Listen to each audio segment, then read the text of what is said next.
Welcome to the Healthy Compulsive Project podcast, where you can take a deep dive to explore the pitfalls and potential of the obsessive compulsive personality, offering hope and help for perfectionists, workaholics, micromanagers, type A personality, and control freaks. Hello everyone, Gary Trosclair here, psychotherapist, Jungian psychoanalyst, and author of the Healthy Compulsive Project book, blog, and podcast. I know that most of my listeners are passionately committed to doing the right thing. Unfortunately, that can lead to doing the wrong thing. If we get rigid about the way things should be and end up controlling people to achieve that, we can hurt others, damage our relationships, and even sabotage the greater good that we were aiming for. In this podcast, I'll share what I believe are some of the origins of this tendency and 7 suggestions for living more flexibly. This is episode 71 of the Healthy Compulsive Project podcast, 7 ways to achieve more flexibility in your relationships. Occasionally, I come across a study that sheds so much light on the struggles that compulsives faced that it seems made for people with OCPD, that is, obsessive compulsive personality disorder. One such study recently highlighted the importance of flexibility in promoting healthy relationships between partners and with their children. The study measured family discord by surveying 742 parents across the U.S. in April 2020, which of course was early in the COVID pandemic. The research was conducted by psychologists at the University of Rochester to see how inflexibility impacted stress during the pandemic. They concluded that the more inflexible the parents were, the higher the levels of family chaos and discord. And the parents also had more discord, conflict, and disagreement between them. The inflexibility was also associated with lower levels of family cohesion. So, rigid and inflexible responses to difficult experiences caused problems for all the members of the family. On the other hand, they also concluded that when the parents were flexible, there was greater family cohesion and lower family discord. The parenting was also more constructive.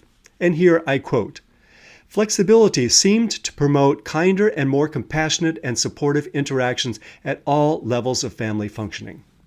So, if you want to keep from ripping your family apart, you'll need to loosen up. For that matter, if you want your relationship to stay in one piece, you'll need to loosen up. But what about standing up for what's right?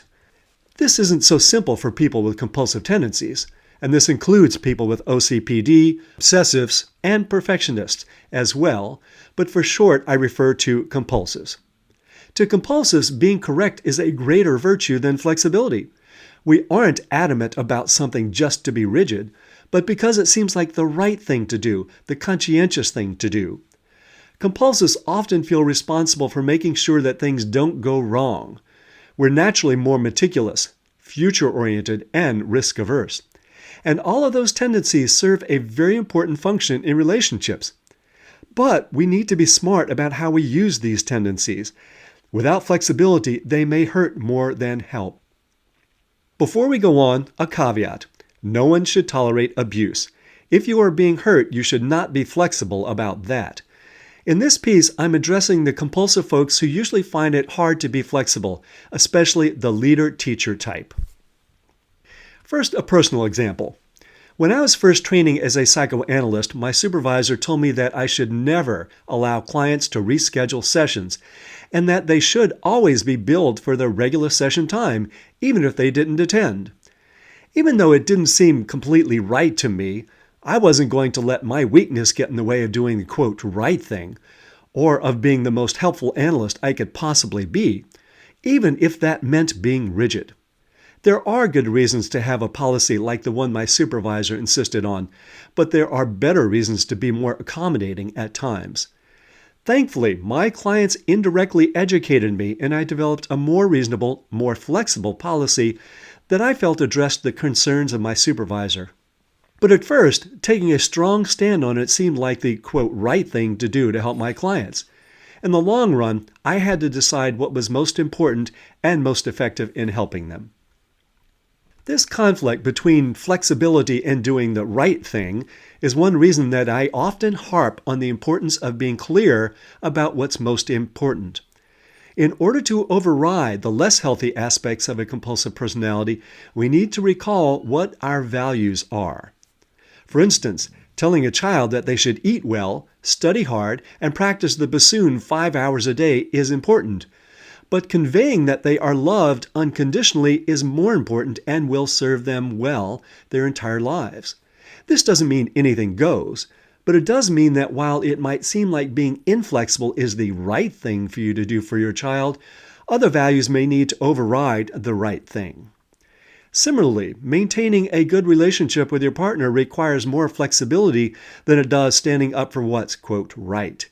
If they're occasionally late for a date, is berating them for that more important than having a good time?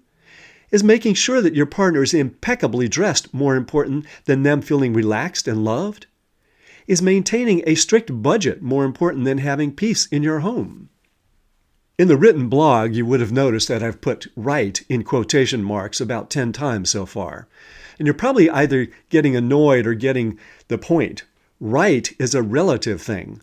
The quote right thing becomes the wrong thing in different circumstances. To really be right, you need to be flexible. Even if you're right in some objective way, it doesn't mean you are right, because you're going to ruin your relationship if you don't loosen up.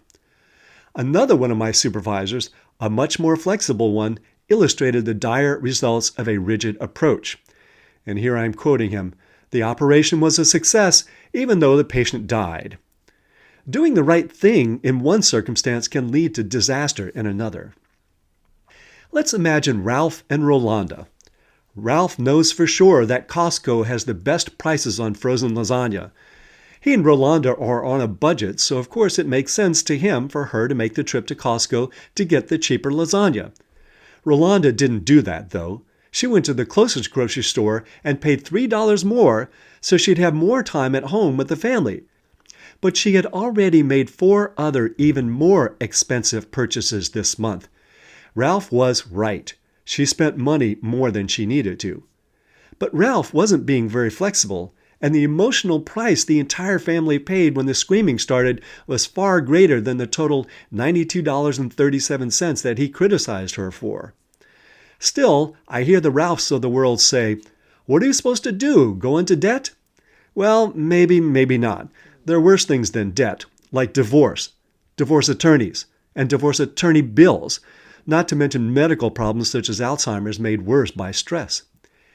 Even if you do need to draw a financial line, your words, tone, and attitude can convey the really important thing. You care about your future together. Too often, compulsives fail to communicate the reasons behind their adamant stances, and too often when they do, it still has that holier-than-thou tone. We become rigid when we're anxious and feel a need to control what happens. We like to think that it's about principles, but it's often an attempt to avoid anxiety. If you feel responsible for making sure that things don't go wrong, it could make you anxious and therefore more inflexible. It's best to face down the anxiety and admit that you can't determine all outcomes, rather than try to avoid it with rigid control. That will get you more of what you really want.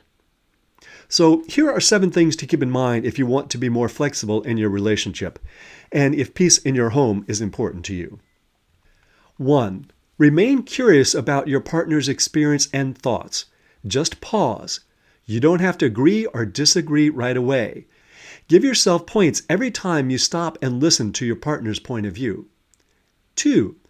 Think outside the box. Things don't have to be a certain way unless your anxiety forces you to believe your fears. 3. Inflexibility is often the result of trying to prevent an unlikely future.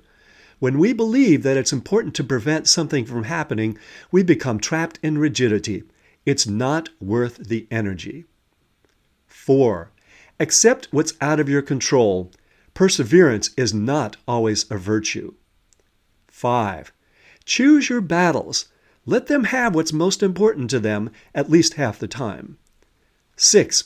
Ask, what's best in this circumstance? And finally, 7. When you do need to stand up for something, communicate that it isn't because you're right. It's because you care. Being flexible is really the right thing to do. It doesn't mean you're weak, and it doesn't mean you don't care. It means you're smart about how you do care. You can find transcripts of this podcast with links to research sources and lots more at the Healthy Compulsive blog, www.thehealthycompulsive.com. If you'd like to subscribe to the Healthy Compulsive podcast, hit that subscribe button. And for a thorough guide to cultivating the positive potential of the compulsive personality, find my book on Amazon, The Healthy Compulsive, Healing Obsessive Compulsive Personality Disorder and Taking the Wheel of the Driven Personality. And if you find any of these helpful, let others know by leaving a review. Till next time, enjoy the drive.